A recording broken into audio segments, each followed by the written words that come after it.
What's Good podcast. Are you ready? Your number one source to all the keys in the industry. With Brianna Jovahn. It's the What's Good podcast. What's good?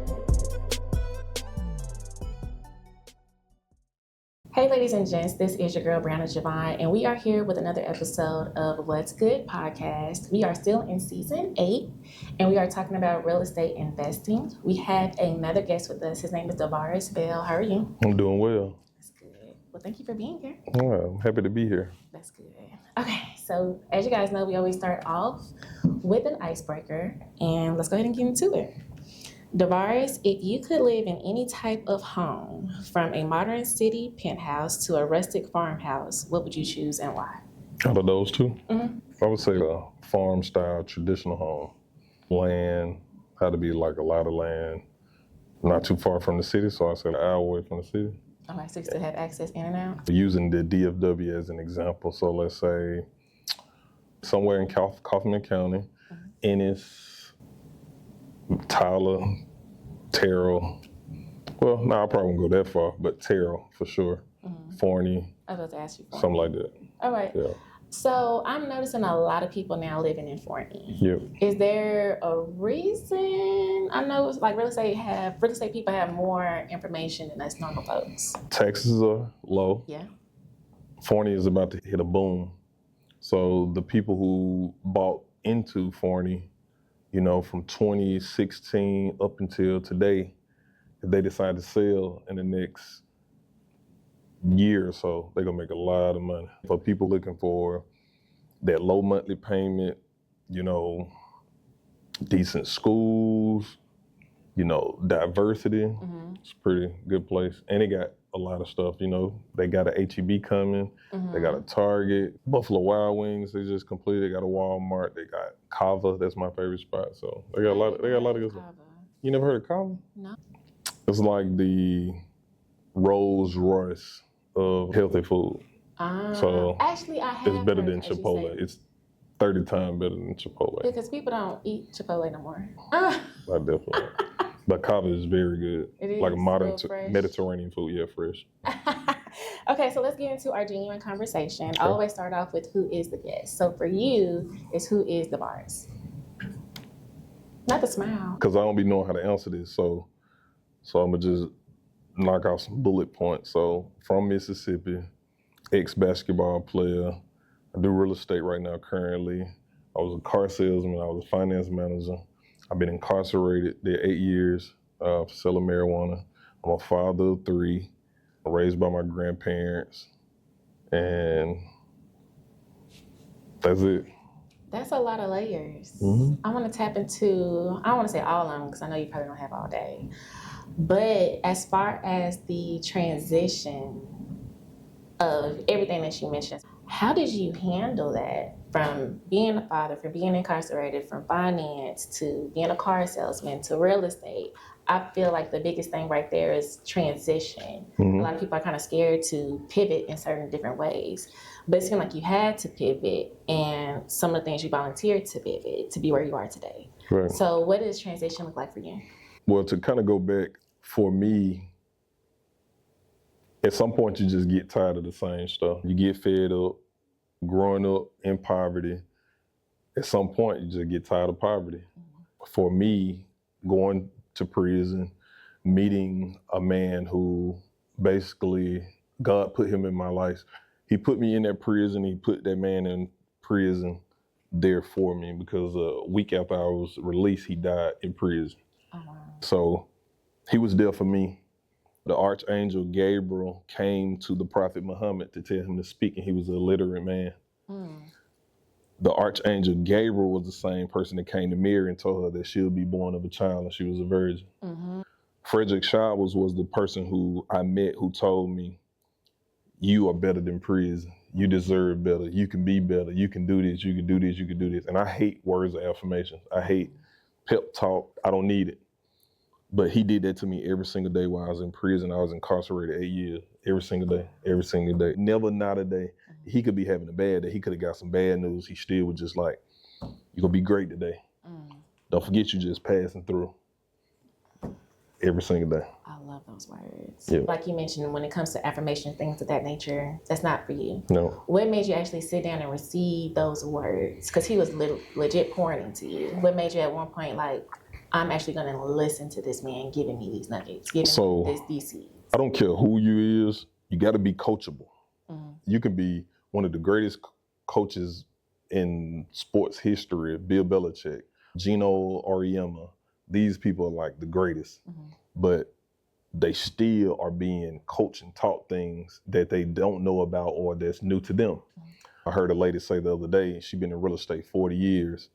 She said that she almost gave up real estate when social media and content creating became the thing for realtors.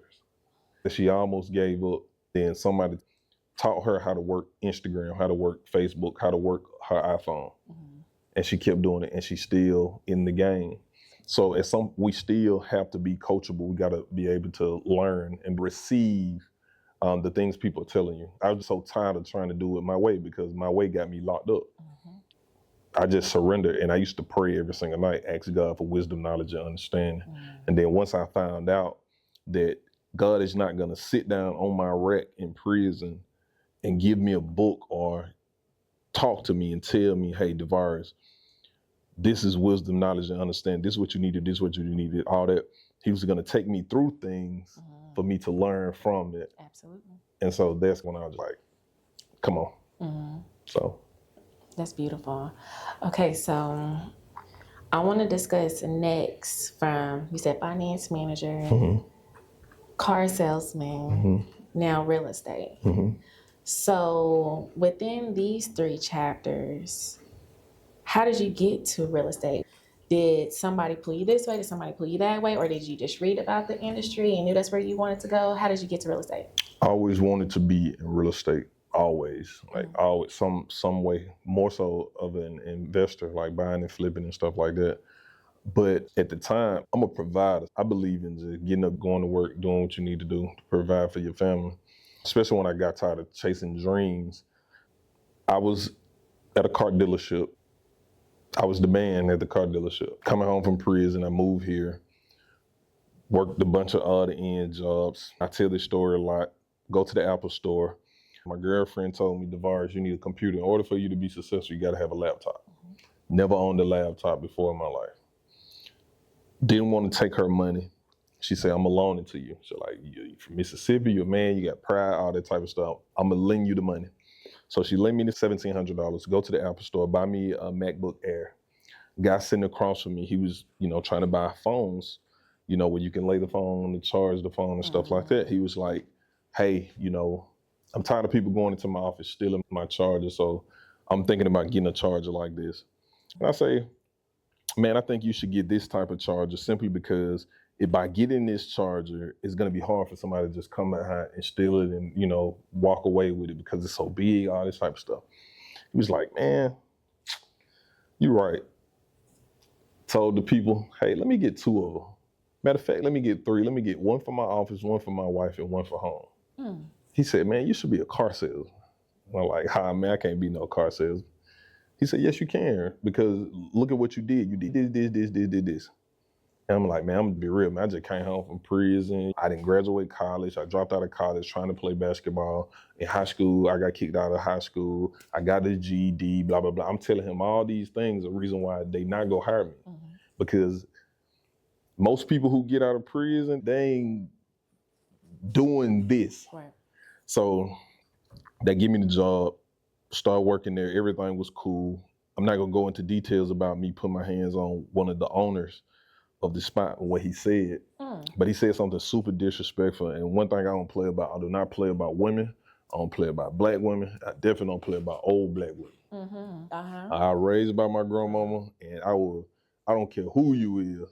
You ain't finna play with my grandma. The preacher, you say something disrespectful to my grandma, I'm going in your face. It's real. So he said something disrespectful about this old black lady, and I snapped. And they fired me. Oh, you will never work in this town again. You'll never sell cars again. So I get in the car, call my girl. I'm just like, hey, I'm crying because I'm like, man, I ain't gonna be able to help you with the bills this month. I'm just crying. She's like, it's okay. Just come home. We'll figure it out. So as I'm driving to the house, Phone rang. Boom. Answer the phone. Hello. Is this Davarus Bell? Yes, speaking. This is Cody Wiggins at Dunn Davis Auto Group. Are you still looking for a job position at Dunn Davis? So time frame. The altercation happens. Mm-hmm.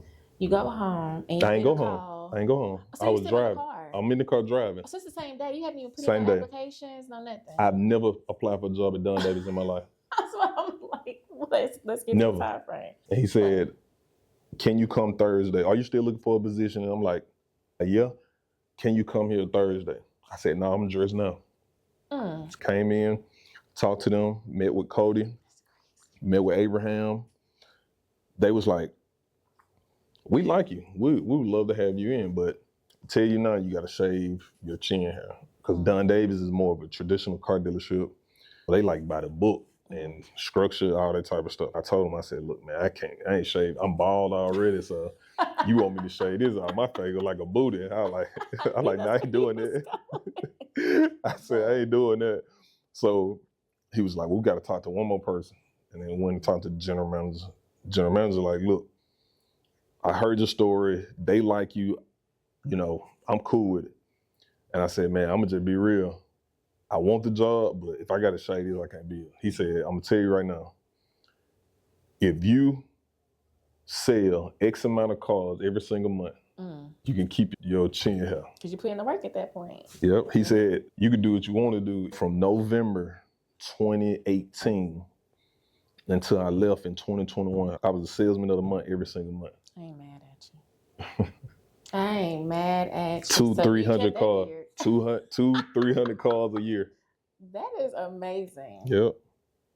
And so I have to highlight girlfriend because I love how even though you were going through these things throughout your journey, she was still there supporting. You can't do nothing without a woman, man. I don't care what nobody say. Listen, whoever hearing this, just think about it. Just think about the successful men in the world. What do they all have? Mm-hmm. They got a woman. Absolutely. Name a man who's successful who didn't have a woman, a strong woman with him, whether she white or black, it don't matter, had a woman with them on their rise. Absolutely. And it may be one man who probably like super successful, rich and powerful, who don't have a woman. But in order for him to get the way he, I bet a woman was right there. Think about it. Name somebody. I agree. Name one single man that is the most powerful man in the world that's rich and successful.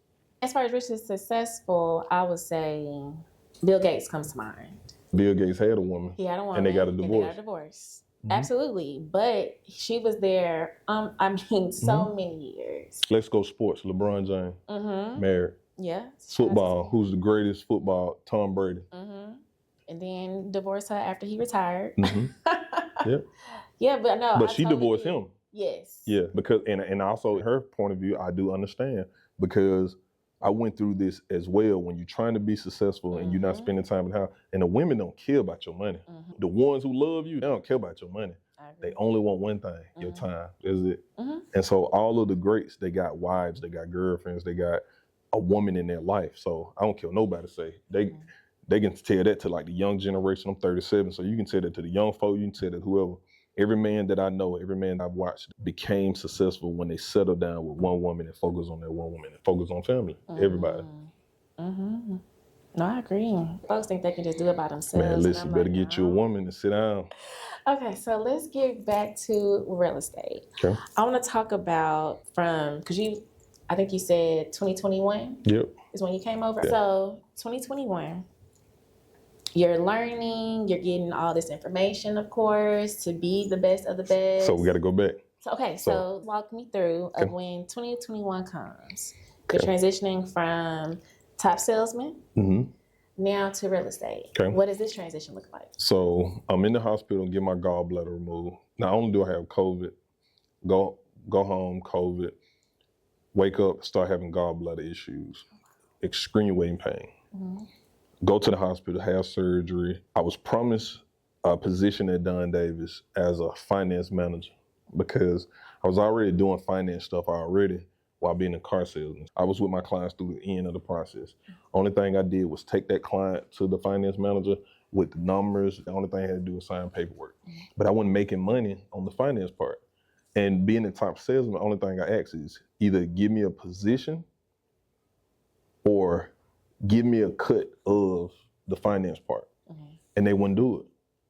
I just got tired of being stuck in this position. One of the managers, not gonna say their name, made a comment and said, why would I take my cash cow off the floor? That rubbed me the wrong way. It would. Made me feel like a slave. Yeah. And so I was like, nah, I ain't doing this. And then a guy who I don't deal with, he ended up texting my phone, telling me that I was on a schedule. I ain't like that. And I'm like, man, I've been here all this time. I ain't never been on a schedule. I sell my cars and I go home. That rubbed me the wrong way. So I just texted the general manager and said, like, I can't do this no more. Like, I'm gonna find something else. And he just responded, just like, I understand. We all gotta do what's best for us. Bet. So they didn't even try to fight for you? No. And you know what's so crazy? Since then, that company is over. They got bought out by the company that hired me initially that had the bad owner. I got a text today that said they fired all the managers at the store. Didn't I call it? That's wild. Okay, so rewinding a little bit, because you mentioned you pray, right? A lot of times when we pray for certain things, we don't expect the outcome to be so, what God can move, right? Yeah. Like you're like, okay, I asked for some stuff, I didn't think this is what was gonna happen. Yes. Were you asking for a change or anything, and this just happened? I don't even remember if I was praying for a change, but I do know I was hoping and praying for better. It wasn't about the money, it was more so about the name on the door. What people don't understand is I'm trying to erase that incarceration. I'm trying to be in a position to where it don't matter what room I'm in, everybody can know that I've been a felon, or, I sold drugs and I went to prison, to where they be like, man, I don't even care. Can you get the job done? Can you help me do X, Y, and Z? I work so hard so I can get that blemish off my back. You know what I'm saying? Overlook the part where I got kicked out of high school my senior year and I ended up having to get a GED a week later. I want to be in a space to where they don't even matter. You know what I'm saying? I want these companies and people to start seeing like, man, just because a person been in jail or they did X, Y, and Z, they made a mistake. Some people deserve to be in jail now. Some people don't deserve an opportunity. But it's a lot of people who made a mistake who do deserve an opportunity. And learn from their lesson. Yeah, and learn from their lesson. To get back on topic, I was laying in the hospital and I just said I need to change. People have been telling me for a while, like, man, you'll do good in real estate. You get a lot of seeds planted in you. Yeah. That's wild. I promise you. And I never took it serious because I was just like, I don't know. I need to get up and go to work. I need to go sit the car. I ain't in the mood chasing and blah, blah, blah. So what I did was I was in the hospital. I Googled how to get your real estate license. And then Champion School of Real Estate came up. So I called, talked to a lady. Her name was Angie Carter. Called her, sent an email, and she just told me everything about Champion. And she was so nice. She could have told me anything I probably did. She was just super nice. And so she told me how much the classes was right there in the hospital bed. I went ahead, signed up, paid it right then and there. And then I enrolled in Champion School of Real Estate and started taking my tests. So while I'm in the hospital, healing, my incisions, they wasn't closed. So while I'm in the hospital, literally I'm taking my classes on Zoom. Nice. Champion School of Real Estate. Get out of the hospital, go take the exam. I failed the first time, came back a couple weeks later, and then I passed it and got my license. Yep. So how long was that time frame when you were studying and then taking your test? Like 4 months. That's not bad at all. Nah. Is there like any type of misconceptions when it comes to studying for the test? Because I hear like it's really hard. Yeah, the answer that you think is the answer is not. So the answers are gonna be hidden in like clues, because the answer may be. I can't even give you an example. Let's say turnkey. It'll be like Jan. Let's say Jan is coming from New Jersey and looking for a home that is already ready, blah, blah, blah, blah. But Jan don't plan on living in Texas, blah, blah, blah, blah. What type of home is that? And that's considered a turnkey. So the house is ready. But then on the flip side, in the actual book, it probably say something different, like out-of-state investor is looking for a house that is already ready. Is it not a turnkey? It'll be worded so different to where you wouldn't know. But once you get that concept down, it's easy. The main thing with real estate is you got to learn definitions. If you know what every word, definition is, what it is, it's easy. Because then if they try to play with the words, you already know if it's true or false. Okay, that makes sense. Yeah. So I want to talk about your specialty because I'm learning now, interviewing people, agents, investors, if you flip houses, whatever the case may be, you guys all have specialties. So what would you say your specialty is? I don't know. I'm more of a man for the people. Like, I'm a chameleon. Like, whatever you need. I'm just good at servicing people, like being there for people. That's my specialty. It don't matter if you buying, you selling, you're an investor, you need a realtor to do X, Y, and Z. I'm that person. I just help. Okay, so that's a good segue to my next question. They're coming to you, first-time buyer versus an experienced investor. They've been doing this for a long time. How do you approach them? Experience versus being a first-time buyer. How can I be of service to you? What do you need? So let me put it more in perspective, right? I'm coming to you and I'm like, hey, I'm thinking about buying a house, but I don't know the steps. Okay, I know I have this amount of money in my bank account. How do I get into this house? How long do you plan on being in that house? Okay. So if you are looking at this as an investment to where you like, oh, I'm only gonna stay in 5 years, take the equity out or sell it. People who think like that know what the area is gonna do. I'm gonna give an example from a person who's not trying to sell and stuff like that. So lady comes, she say, hey, family come, hey, we're looking to purchase a home. We have some money saved up. We plan on enrolling our kid in X, Y, and Z school because of X, Y, and Z. So do you plan on being in this house over 5 years? Yeah, we plan on being in the house over 5 years. Okay, so I'm gonna give you two options. You have two options. You can put down, are you looking for a FHA loan or a conventional loan? Okay, let's talk about what these loans are. Okay, FHA loan is a federal backed loan. It requires 3.5% down payment. But there are programs out there who only require 1%. So it just depends on the broker. Just depends because each broker have different programs. And a conventional loan is a more flexible loan. It requires a higher down payment. You don't have to worry about private mortgage insurance.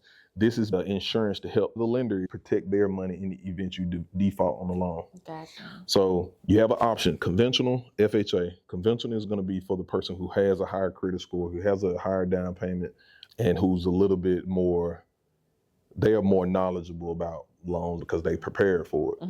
They have programs now where you can get a conventional loan with 0% down and 1% down. It depends on the broker or the lender that you're working with. So say this family comes and say they want to do an FHA loan, they first-time home buyer, even if they not, you still consider first-time home buyer after 3 years of purchasing a house. So if you bought a house 3 years ago, you sold it, and you're going to get another house and it's going to be your primary residence, you know, you still consider first-time home buyer. So say they say, I'm a first-time home buyer, you know, we got the money down. So they say they gonna be in this house, this is their forever home.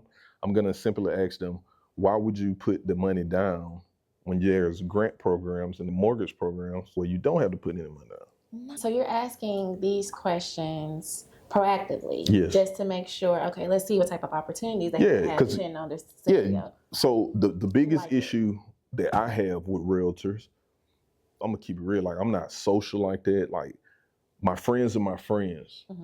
And I'm not friends with realtors just because they have the same title as me or they are in the same brokerage as me, you're in the same field as me. That literally means nothing to me. I'm cool with the people who are for the people because I'm for the people. I've always been that way. And my issue be when you force people to do something and you don't give them options. Feel like people should have options. So if I'm sitting down asking them, hey, I'm giving you so many options to think about. I think we live in a world right now where we need cash for unexpected things. So me knowing that, I'm gonna ask them, what's the purpose of you putting the money down? 9 times out of 10, first-time home buyer will be like, because I seen it on TikTok. Yeah, they wouldn't even know how to answer the question because I thought that would be a part of the process. By putting money down, you're buying a house with equity. Explain what that means. So equity is like, in layman's terms, equity is, it's like a savings account. It makes sense. It's a savings part of your home because you're buying a house with some value. A lot of times when purchasing a home, a lot of people who do put money down, they solely thinking about the equity. A lot of people don't know about equity, how important equity is. So normally if a person say to me that they're going to put their money down because they're trying to include some, they want some equity into the house, 9 times out of 10 they experience. If a person say, oh, I'm only putting money down because I seen it on TikTok or if I saw it on social media, then that's when I'm going to explain to them, hey, by putting money down, this is the normal reason why people put money down is because they're trying to get equity in house. But I'm also give them another example. Hey, what if I told you that this house has been on the market for over 45 days? I probably can get them to take $10,000 off the price. Normally, when you see a house on the market, that agent is listing that house as close as possible where it could potentially appraise it. And that's the true value of the house. So if you're purchasing a house for $300,000, but the house appraises for $350,000, you have $50,000 worth of equity in your house. So imagine if you buy this house for $300,000, it appraises for $350,000, but I turn around and get it to you for just say $280,000. You know what I'm saying? That's nice. So. Okay, so I wanted to bring that up because I've heard people say they're going to take that equity out. I may be saying this incorrectly, but they're going to take this money out to do renovations. Yeah. Is that a thing? Yeah. Am I saying that correctly? Yeah. It's a HELOC, like a home equity line of credit. Okay, explain that. So a HELOC, you're basically borrowing money from yourself. So it's like your house is your piggy bank. Say when they appraise your house, once again, they say your house is worth $350,000. Your house appraises for $350,000. You have 50. Just say the bank say you have $50,000 in equity in your house. You can borrow from that $50,000 in equity to do whatever you got to do, but you still have to pay it back. Right. Yes. So, me personally, I wouldn't encourage nobody to take money to do a HELOC unless that money is going to make you some money. So if you're doing a renovation so that you can turn around and rent it out and it's going to make you some money to where you can pay both of those loans, it's considered like a second mortgage. That's what I was just going to say. I was like, I feel like that's like another mortgage. Yes, it's a second mortgage. Okay. So if you're going to take that money to fix it up so you can rent it out, and then whatever you're renting out for, that money is going to cover both mortgages and you can potentially make a little bit of money, I say do it. But if it's not, don't do it. That makes sense. You know what I'm saying? A lot of people do take HELOCs so they can pay off debt, keep them from going to bankruptcy. A lot of people turn around and take HELOCs and go get another investment property. You can buy a house, stay in it for a year using an FHA loan, rent that house out. Long as you're within 100 miles, you can go get another property. Really? Yes. They'll take that income from that property and use it as your income, which gives you more buying power. So now you can go get another house. Okay. You married? I'm not. You're not married? So you got a boyfriend? No. So imagine you did. What your boyfriend would be named? He'll have an African name. I'm gonna say Curtis now. Curtis. That's what I'm saying.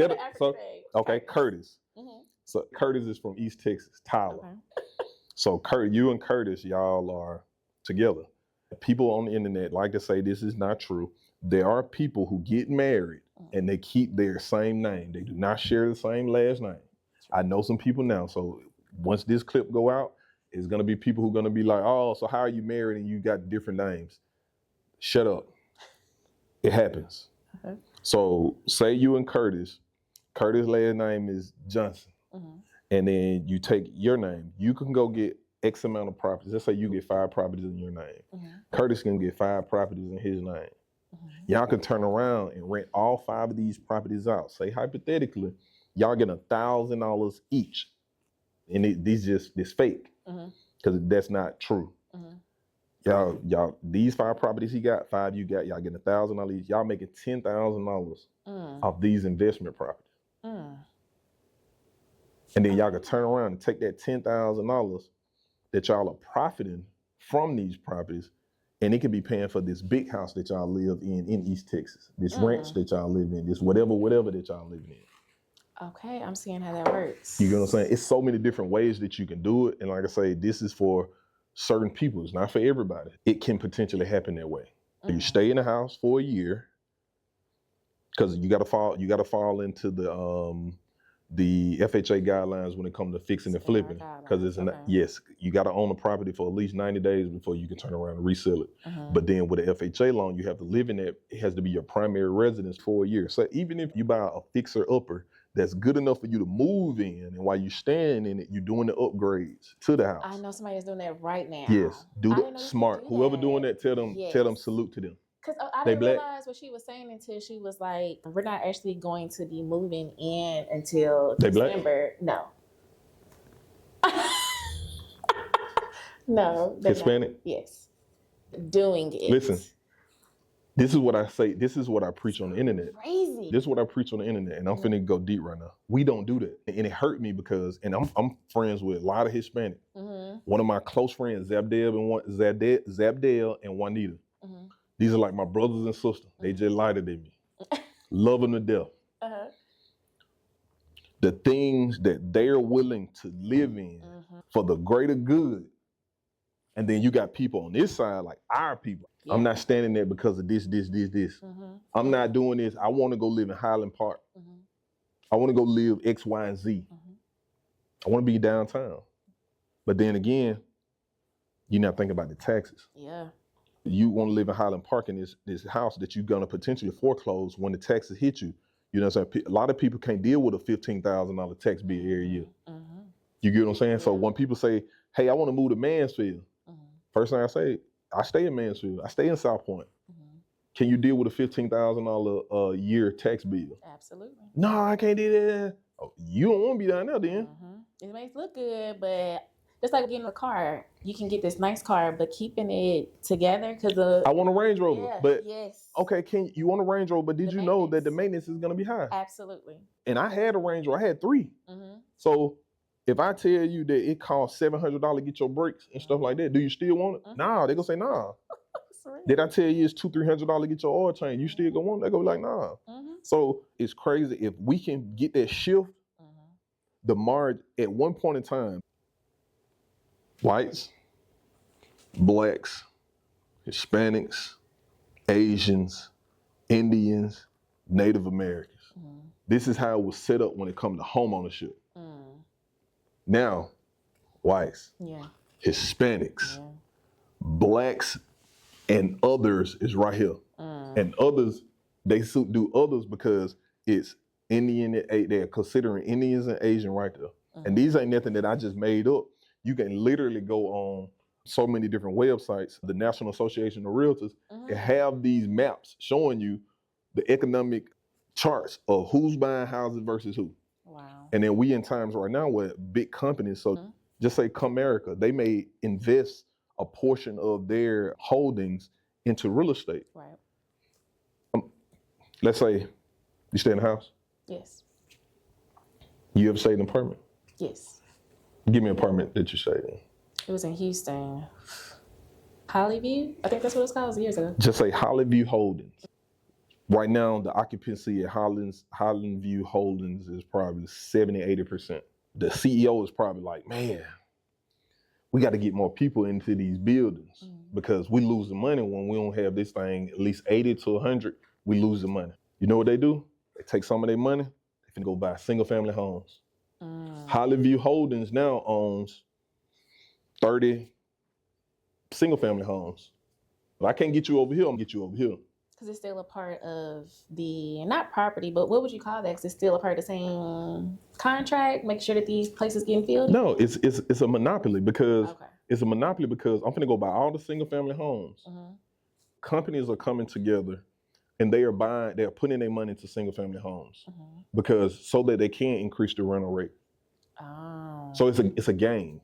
So these big companies, why would I go stay in this apartment when I can get a house for the same price? They buy all these single-family homes up, hypothetically. These big corporations buy all the single-family homes in the world. Now they control the rent. They can tell you it is $10,000 a month for this rent. And what you gonna do? Somewhere else, it's gonna be the same thing. Yeah, we own the block. I see it. People don't do enough research. They like to debate with me, but I sit and do the research because I don't go to club, I don't smoke, I don't drink, and I don't chase women. So I sit at the house and do research all day. It's just like in Jamaica. You been to Jamaica? Not yet. A close friend of mine, she married a guy in Jamaica. She called me. She said, Davarus, You still got your truck? I said, yes. She said, I need you to do me a favor. Go get some of them plastic barrels, and I want you to fill them up with cereal, fruits, vegetables, and I want you to mail these to me. I'm like, what the hell? Send you some barrels of food and fruit and stuff? Like, yeah. I said, why? She said, because the Asians own all the grocery stores in Jamaica. And they literally are charging $10 for a box of cereal. Shame. $2 for an apple. Oh, it's high. They control everything.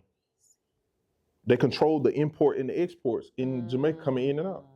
They control the seafood. That's why, think about it right now.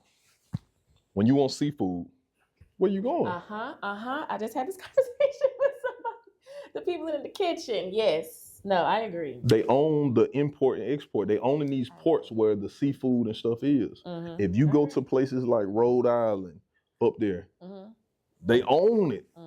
So they out there fishing, they got the boats, they bring them in. You know who they're sending them to? And they can charge. That's why if you ever go into an Asian restaurant and they're selling lobster and crab legs, they don't have a price on it. What it say? Market price. So that I can charge whatever it is that I want. You are absolutely So correct. when are we gonna wake up? No, you are absolutely you are making some Man, I can't tell you when the last time I ate a crab leg when I found that out. That is absolutely correct. Because you like, so what is market price? You're not gonna sit up there and listen. Whatever I say. If you want some good crab leg, go to Mr. Cajun. He got a price on here. You ain't been to Mr. Cajun? I know who Mr. Cajun is. Yeah. Absolutely. Yes. Go And to all Mr. his locations. All his, yeah. Go to places. Get a daiquiri. Yeah, because me personally, I support black-owned business, and I don't got nothing against Asians, but at the same time, I can't let my people be blind just to help benefit you.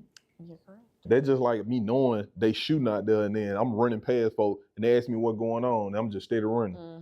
I'm finna tell you, man, them folk down there shooting. You better not go down there. You know what I'm saying? Indeed. So, but yeah, we can get back on topic. We went everywhere. That was really good, though. Yeah. Okay, so we're in real estate. We talked about first-time buyers. Yep. And let's talk about, well, we kind of already dived into the investing part, right? You gave a lot of great information. Even with investors, I will say this about investors. A lot of them like to say they experience and they know stuff, but it's hard. How do you know something when the laws change so much?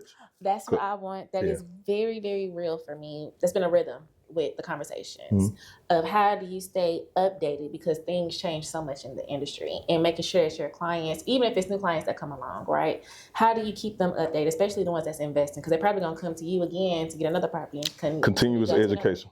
Okay. That's it. That's it? That's do you it. do anything outside of that, like any type of newsletters or go to conferences, anything like that? Continuous education. Continuous education, because but that you have to do that. CE, right? Like you have to do that. Got to. Mandatory. And then your broker, with my broker, I'm gonna go to my phone again. A lot of brokers don't have this. I can get on my phone right now and I'm gonna see something from my broker where they saying, hey, we got class. Contracts, commercial sales, contract, one-on-one. If you want to be into commercial sales, you better go to that class. If you don't go to that class, you're gonna miss out on information. Bingo. But how many people actually going to class? People gonna make excuses. People gonna say, I had to take my daughter here. I had to do this. My son, boyfriend, birthday, all that type of stuff. I promise you, I'm not saying I'm better than nobody, but my priorities are in order. My birthday is December the 16th. I'll be 38 years old. You know where I'm gonna be at? At the house. In class. Okay, in class. When they lady said, we got your class booked for your continuous education so you can renew your license. It is December the 16th, 17th. I said, okay. She said, oh, that's your birthday. I said, yeah, what they got to do with anything? You showing up? I'm in there.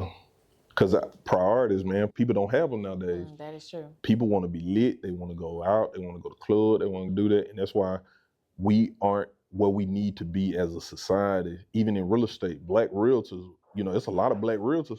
But the percentage of realtors that are actually selling houses, helping people get in houses, that's like this. Yes.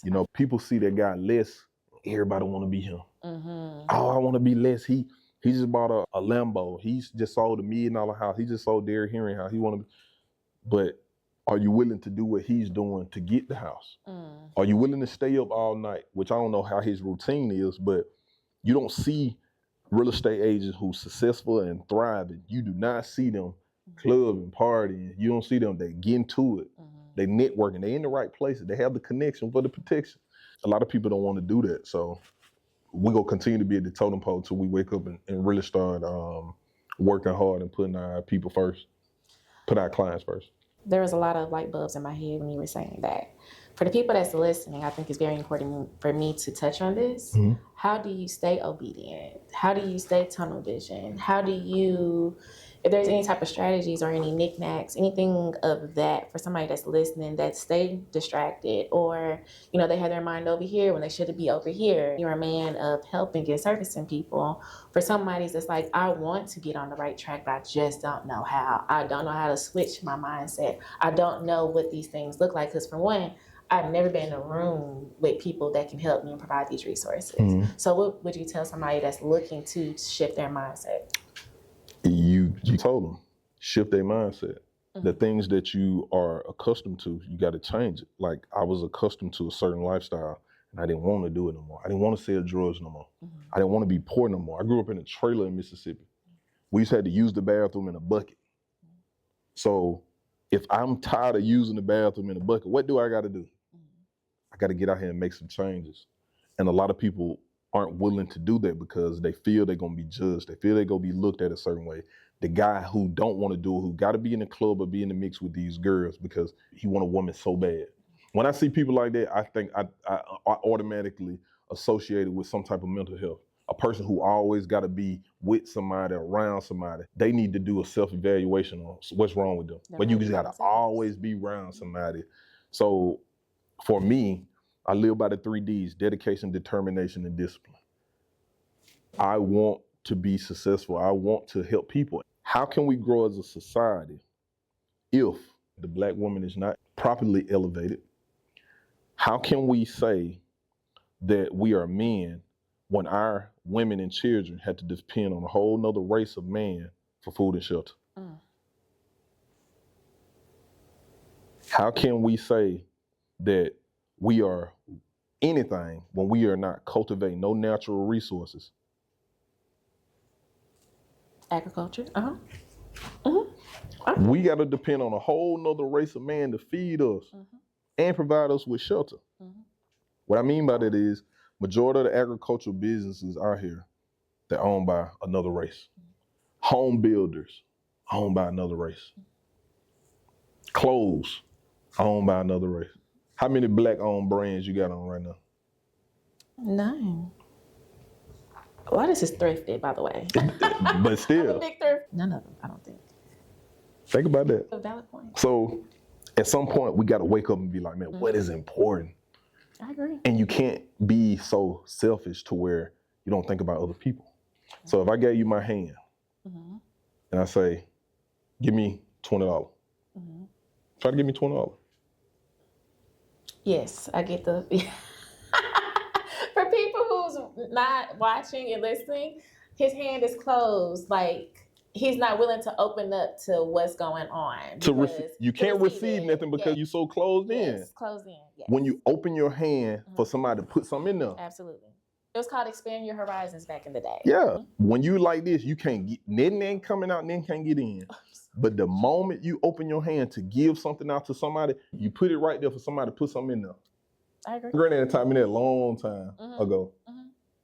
Once you give, you open your hand up for somebody to slide something in there. That's their favorite word. Anytime you open your hand up, somebody go slide something in there. I love that. And he gonna fix his best. I'm done. Okay. Telling you.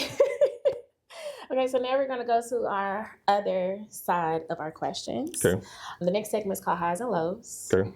This is the time for people to just really learn that they're not alone in their journey. Okay. You may go through some things, but there's also brighter days as well. So let's go through your low. Anytime that you felt like you were questioning where you are, any part of your journey, as you mentioned, and how did you see the other side of it to make you say, okay, I'm gonna stay in it, but I know this is gonna change one day? Well, I hate to keep going back to prison, but prison taught me a lot. So now I don't have as many low days as I once used to because I know how to deal with it. But I find myself sometimes still questioning my place in real estate because as hard as I work, I still don't get the benefits of other people. A lot of people have the complexion for the protection. So they get things that they aren't deserving of. Quick little example, this just happened the day before yesterday. Client that called me, she moved down here from Washington. Her mama passed away. So she was in the house with her mom. That house was going into foreclosure because she didn't know who to pay. She didn't know nothing about it. A lady contacted her. And I ain't trying to say this, not saying that all people who not our skin complexion is against us, because there's a lot of them who do love us. But then again, a lot of times it be us that hurt us more than other people. But in this case, this lady was taken advantage of by someone of another race. She saw somebody who didn't know nothing and she took advantage of this lady. This lady just got arrested. She's in real estate. She's facing up to 30 years because she defrauded a bunch of people who was in pre-foreclosure with their houses. And taking advantage of it. Yes. That's vulnerability, like you take advantage of their vulnerability. This lady told me, she's like, Davarus, I just want to call you and tell you that I'm going to terminate our agreement simply because I found another real estate agent. She's a woman. I feel more comfortable with a woman versus you because you're a handsome man. And I don't want to be in a situation where you showing me a house and then you potentially come on to me. What was your response? I looked at the phone. I'm like, what the? Like, this can't be happening. And I'm super like respectful and nice and stuff like that. Never been no creep in my life. Right. And so I'm like, I totally understand, but I would never do blah, blah, blah, blah, blah. Hope everything work out with you and the new realtor. Good luck. So she go off. She go find another place to stay. She didn't use me as a realtor. She sell her house and, you know, ride off in the sunset. Mm-hmm. At least that's what we thought. But you know what happened when you ride off in the sunset? Sun go down. You get in the dog. Sun go down. So the sun set, you in the dog. Uh-huh. And that's what happened. So she, not only did this lady defrauded 88 people. This lady is part of that 88. The house that the lady supposedly sold to someone else is still in her mom's name. That's number 2. Number 3, she's going through an eviction right now because she was forced. That lady helped her move into a place that she can't afford. Also, she sent me a text message. She said, Davarus, I just want to apologize to you. She said, I'm so sorry. I shouldn't have never did that to you. You've never done anything to me. And I regret it every single day. You have to swallow that pill. She said, can you help me figure this situation out? Yeah, she had to swallow that pill. Man, and what'd she say? I call my brother. My brother is like my voice of reason, my baby brother. Mm-hmm. I said, what you think I should do? He said, what is your why? Mm-hmm. Mm-hmm. And my why is always to help people. Mm-hmm. It don't matter how they mistreat me, anything. I'm always trying to be nice to people, even when they disrespect you. So I said, I told her I would go help them. Let's go ahead and go to a high. Okay. Anything that you just been super proud of goes to your beautiful kids, to real estate, whatever the case may be, just something to say, dang, I did this. You know, I don't like to put my babies in there, but them babies are the reason why I am who I am today. My baby mamas, well, I got 3 baby mamas. All my kids are 6 years apart. I got to leave with this. 3 long-term relationships. So y'all don't think that I'm just sleeping with women, having kids. All of their mamas, I've been with them 5 to 6 years or better. But I'm super proud of my babies. They mamas gave me ultimatums and said, well, my oldest daughter mama, my middle daughter mama said, if you go to prison again, you'll never see your kids again. And them kids are like my greatest creation. You know what I'm saying? Like, I love them babies. But my high is, I always wanted to prove for my grandfather. To hear my granddaddy say he loved me, he proud of me, that meant the world to me. Yeah. My granddaddy never said he loved me, never said he proud of me. For a man who instills so much in his kids and his grandkids, nobody ain't turned out to be shit. Excuse my language. Mm-hmm. Nobody. I've been to prison. My uncle's been to prison. Out of my granddaddy's grandkids, my baby brother is the one who, like, never been in trouble, went to college, graduated college. That's the reason why? Yes. Mm-hmm. You know, good job, married, house, picket fence, dog, that. Mm-hmm.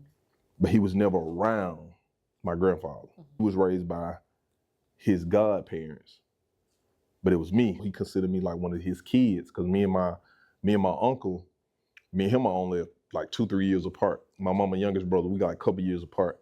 So we was in the hayfield together. So I was always with my grandfather, and the only thing he ever wanted for us to be good, like go make somebody yourself, you know, stuff like that. And we never was able to. All of us ended up going to jail, all that. But I'm talking about switch hit. And now I am the most successful out of all his kids and grandkids, out of my family. And at one point I was the black sheep, but to hear my granddad say he loved me, he proud of me, you know, just call and just check on me. That kid in the candy store. I love that. Love him. Yeah, that's my high. Okay, so the next question would be one free advice. I feel like a lot of times, especially nowadays, there's so many coaches, there's so many different people, thought leaders. I'm going to sell you this information and do this and do this. And I feel like when they do that, you really don't take hold to it. You may not know how to use the information. You may not know the next steps of the information. You just don't know, right? What is one free advice that you can give somebody that's listening? Something that they can start today, tomorrow, something that's going to give them some uplift in their spirit, anything like that? I would say, first off, believe in yourself, trust in yourself. Always have the desire to be better. And what I mean by that is, if you're an esthetician, don't focus on just doing makeup and lashes, because that's all the esthetician, right? No, it's more things, but it's okay. You know, some of them do facial. Yeah, so facials, makeup, and all that type of stuff. Don't just be content with that, because you know what, you can make $100,000-$200,000 at by doing makeup and facials and stuff like that. The mortuary. That is so true. I've never thought about that. A lot of people don't. So think about that. So good. So, and I always ask people, so I speak to kids and stuff like that. Kids nowadays, when I was younger, how you already, well, 32. So I'm older than you. But we in the 30s. So when you was in school, when they asked, what did you want to be? What did kids say? Give me a list of what kids say. Police, firefighter, a teacher. Yeah. Now, I want to be a content creator. I want to be an esthetician. Yes. I want to be this. True. When I say I be laughing, Yeah. and they be like, Mr. Bell, they be like, Mr. Bell, don't talk about my dream. I say, I'm not talking about your dream, but I know what they say. Mr. Bell, don't be laughing at my dream. I'm not laughing at your dream, but my question to you is, why are you so focused on trying to do the makeup and lashes and facials for celebrities who not gonna shout you out 9 times out of 10? They don't even be shouting people out when who be doing it. Be the person who did it had to turn around and use that content. But how the algorithm ain't picking that up, because don't nobody know you 6 lashes 205. Sick of you. For real. That's real though. So you focus on doing Cardi B or whoever makeup and lashes, and Cardi B won't even tag you. And you only making, not only are you an esthetician, but you still got a full-time job. Absolutely. So you're not making a lot of money in your business. So you got to take money from the job that you do every day to fund your business. You in the red. But instead, you won't go down to Carter's funeral home, apply for a job, or go to school to be a mortician or try to be a person to do the makeup for the dead. Folks, they making 6 figures. Easy 100,000. Never thought about that. Okay, you working at Amazon. Not one time did you go to your boss, your director, and say, man, how you do such and such? How did you get that job to where you making 6 figures and you my boss? Right. You never once asked. You just don't believe in yourself. And comfortable. With $15 an hour. When you literally can go to that boss or that person who's above you and just say, hey, how did you get that position that you got? When I was working at Dunn Davis, I used to go behind Alex Ward, Nicole Vanderwoody, Willie Woodard. I used to go behind their shoulder and looking, hey, what are you doing? How y'all doing it? And you know what they used to say? Oh man, come right here, let me show you. So that's how I started getting the knowledge of finance. You can't be fat and happy. You gotta want to be better. You gotta want to do more. If you don't, stay where you at.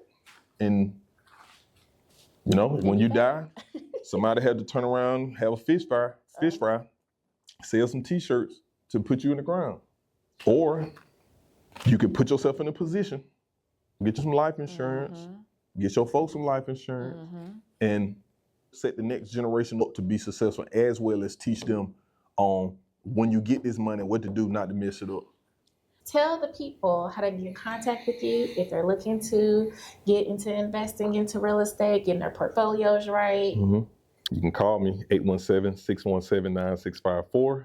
You can follow me on social media, Davarus Bell on everything. That's my real name, Davarus, last name Bell, Bell.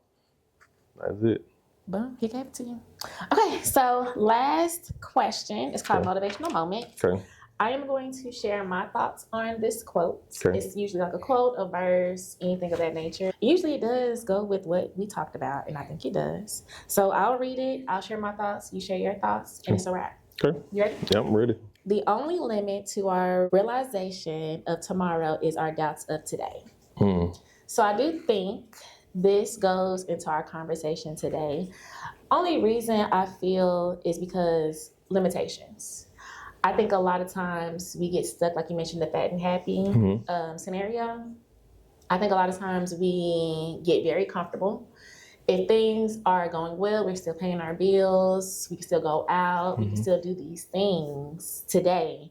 We're not thinking about the future, that actually things could actually be greater than what we have today. Right. I think for me, I was going through that and still am. Following me on social media on my journey. I initially was doing all of my services through a platform. And through that platform, I was getting clients. And I was excited about getting these clients until I had a conversation with somebody that was like, if you're making this amount of money on this platform, imagine what you could do by yourself. I was limiting myself because things were going the way they were going. I was still able to do what I want to do. But me now taking a chance on me, there is no limitation. Because I'm not, paying a fee no more into this platform. Everything is going to be on me. Even though it's going to be a little bit of hard work, but I know that God has given me this vision, and I had that conversation just for no reason. So this is what this reminds me of, is just people just limiting themselves and their mindset, because things are this way right now. We're comfortable, but things can be so much better. Like within an hour, to be honest. Like even after this conversation, I've learned so much. Being in certain places and chatting with certain folks, and even just reading, just picking up, because we always scrolling on our phones and things of that nature. If we take that mindset and maybe read a book or go to a newsletter, like I mentioned earlier, just changing certain things and different perspectives for our lives, it could be totally different for tomorrow. Yep. No, I totally agree. I just really think we have to find a confidence booster and start believing in ourselves. The same way we believe in celebrities, we believe in, presidents, all these different things. When are we going to start believing in ourselves? You hit the nail on the head. I agree with you. We just got to stop, doubting ourselves, believing in ourselves. Because I once was that person, and somebody came into my life and gave me a confidence booster to believe in myself. So if it's affirmations, whatever, try to tap into who you are and believe in yourself. Okay. That's it. Thank you so much. You're I feel welcome. like I left anything out. If you want to say something else you feel like I've left out. This was good. Probably one of my dopest interviews. So yeah. Hey, we did that. Yeah. Well, thank you again for being here. You're welcome. And I want to thank you guys so much for listening to another episode of What's Good Podcast. If you're listening to this morning, noon, evening, or night, thank you so much, and we'll see you guys next time. Thanks for joining us for another episode of What's Good Podcast with your girl, Brianna Jovahn. If you found today's discussion inspiring, don't forget to hit the subscribe button on your preferred podcast platform. Explore additional resources on our website at whatsgood-productions.com and find our social media links listed in the show notes. Stay tuned for more captivating stories ahead. Until next time, stay blessed and keep uplifting your community.